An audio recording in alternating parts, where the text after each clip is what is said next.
Hello and welcome to what I'm calling anyway, BAFTA week on my channel, and that is because the BAFTAs take place next weekend, and between now and next Monday I'm going to have 3 BAFTA related videos going up, including this film review, an interview with Stephen Fry, fun, and a vlog from my night at the EE British Academy Film Awards. That's right, this mois is going to the BAFTAs. Not entirely sure why, my life is incredible. EE have invited me to go along, and there's no need for you guys to get too jealous just yet, because you get to come along as my sort of virtual +1. And that's because they've given me one of their new cameras to take along with me, this little 4G capture cam.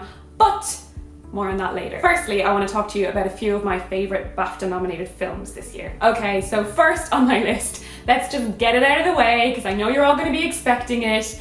It's Star Wars Episode 7, The Force Awakens. Of course this is on my list, because we've been waiting over 3 decades for a good Star Wars film, and JJ delivered. I mean, he really did. This film effortlessly introduces new characters and plots whilst paying homage to the originals, and I think it got the balance right. I think that Abrams treated what came before with great reverence and respected the fact that to many of us these characters are like childhood friends, and using that fact he played perfectly on the heartstrings as well. I mean, there were funny, tragic and bittersweet moments peppered throughout. My heart was pounding going into the cinema and a bit broken when I left. And that was a combination of things, including the legacy of it, the writing, the acting, the special effects, and that beautiful score by John Williams, which is up for Best Original Music at the BAFTAs this year, actually. Look, we all know the story. It's good versus evil, light versus dark. There's nothing really new there,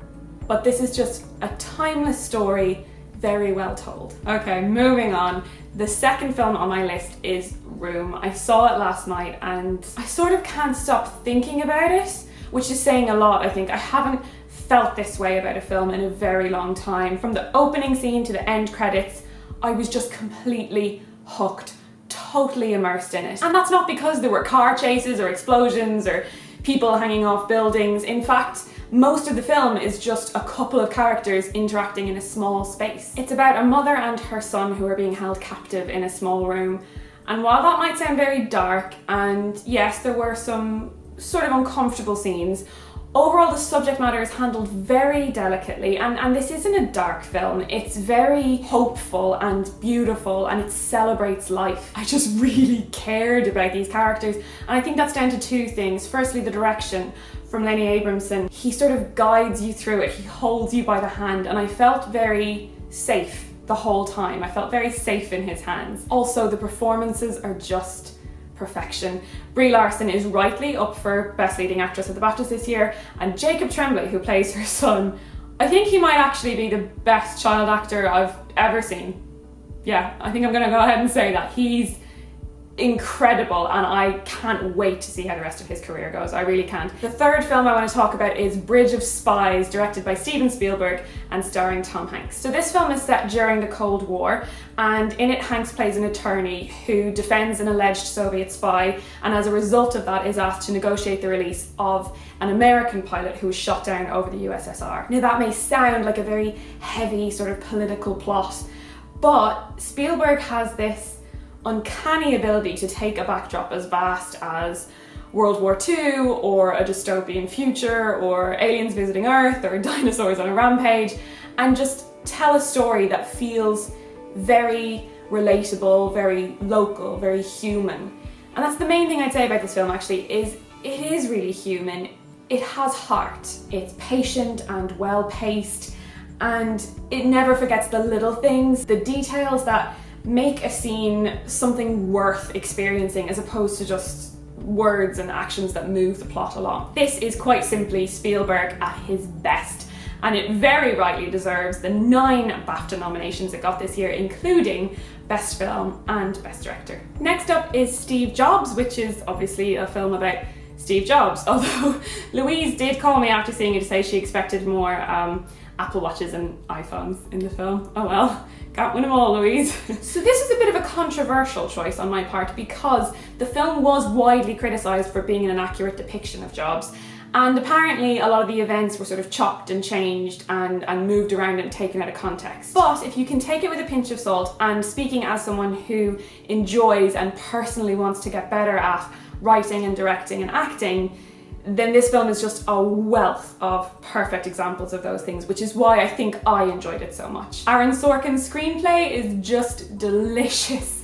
I actually tweeted after I saw the film that his dialogue sounds the way chocolate cake tastes. And he's nominated in the Best Adapted Screenplay category for his tasty, tasty words. Danny Boyle's direction is spot on, and it blends so seamlessly with Sorkin's sort of fast-paced, mile-a-minute, sharp, snappy dialogue, and this fluid writing style he has that'll have you following conversations and movement for like 9-minute long takes without you even realising. And the performances are just stunning. Michael Fassbender is up for Best Actor for his portrayal of Steve Jobs, and Kate Winslet is up for Best Actress in a Supporting Role for her portrayal of his right-hand woman, Joanna Hoffman, both of whom made Sorkin's dialogue look effortless, which I'm sure is no easy task. And last on my list, it's a bit of a curveball, I think. This film came out quite a while ago now, so I think it just might not really be on people's radars anymore, but it definitely was one of my favourite films of 2015, and actually one of my favourite sci-fi films ever, I think. It's Ex Machina, and it's been nominated in 5 categories at the BAFTAs this year. It's essentially the story of boy meets girl, except boy is boy and girl is a robot named Ava, a very beautiful robot, but a robot nonetheless. She is artificial intelligence, and she was created by a man who brings in another man to sort of test her to see if she passes as human. It stars Domhnall Gleeson and Oscar Isaac, who both also happen to be in The Force Awakens, as well as Alicia Vikander as Ava. And I loved this film because, quite simply, it's just a solid, suspenseful, interesting story that's enjoyable to watch play out, and I feel like I would kind of watch it over and over again and every time get something new or different from it. And it does what all great sci-fi does best, which is to make it not about the science, but about the effect that science can have on humanity and how we as individuals and as society react to these events. So that's it. That is my list of top 5 films of 2015, all BAFTA nominated, and all of which you should just rush out to see if you haven't already, of course. Now, as I mentioned earlier, I'm going to the BAFTAs, and I'm taking this little guy with me, which is great because it's nice and small, so I can record on the fly. So this is going to be my eyes and ears on the night as I cover all things film. I'm going to be on the red carpet getting all the gossip. I'm going to take you behind the scenes and into the after party, and generally just show you stuff you wouldn't normally get to see at the BAFTAs. Hopefully you're gonna feel like you're right there with me. You can see all of that on my channel next Monday, as well as photos and videos and stuff that'll be going up on my Instagram and Twitter feeds throughout the week, and on the night itself, which is the 14th of February, which also happens to be Valentine's Day, so I'm spending Valentine's Day at the BAFTAs, which is cool. My interview with Stephen Fry will be up next Friday, and you can also check out the official Tumblr page.